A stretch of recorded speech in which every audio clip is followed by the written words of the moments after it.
Hey guys, a quick update regarding Discus Tank and the new Palava Driftwood setup this weekend. Just to show you, everything is going fine. Here I put back the pond cone for the Discus because of course they started to be interested in this branch in the middle of the tank, and the purpose of this upgrade, I would say, this is also to offer a bit more swimming volume. But if you have these two guys breeding here, you have even less free space for the rest of the group. So it's a bit pity, I would say. And regarding the water coloration, well, with the smartphone it's a bit complicated to see, but at least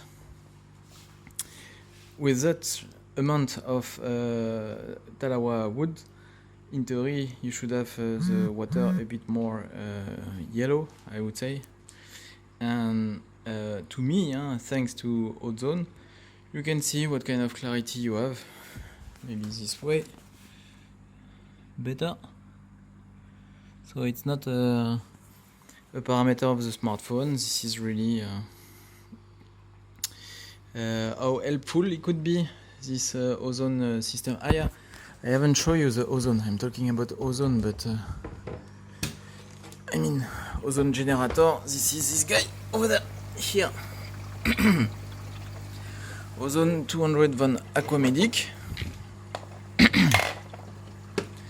And after that, if you want to see inside the sump, for the one who missed the previous video, ozone is coming from this specific tubing. It's not silicone tubing, otherwise it won't last very long. PTE tubing or whatever. After that, here this is a Serra CO2 reactor, but not used at all for CO2. Used with ozone. The water is coming from this tubing, going in the reactor. You have this pipe going on the top, but in fact, if you have a look on the documentation of this reactor, you will see that this tubing, in fact, takes the water on the bottom of the reactor, and the reactor is full of ozone, with some little K1 micro inside in order to maximize the contact exchange between gas and water and to improve the efficiency of oxidative species, that is O3. But after that, you have on the bottom, the tube is coming back on the bottom of this UV sterilizer that you have here, and going outside, going out, you have the water went through ozone, and after that UV, so highly sterilized, but also ozone has been neutralized by UV.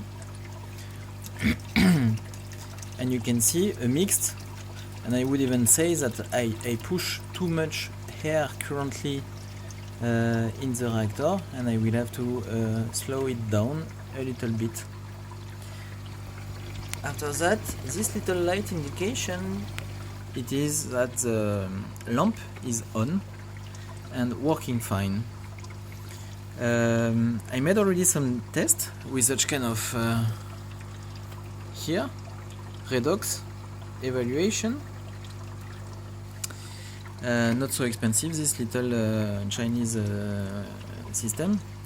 And in fact, when you turn off the UV, you have something like 400 microvolt or millivolt in the water detected, meaning that the oxidative power of the water is very high, and it could be something like not so welcome, a bit nocive for the organisms, even for your fish, if a fish would swim here directly and if the UV is not turned on. So when you turn it on from 400 micro or millivolt, you get back to 20 or 30. And the impact is quite very fast, depending on your flow rate inside the system and the power of your UV.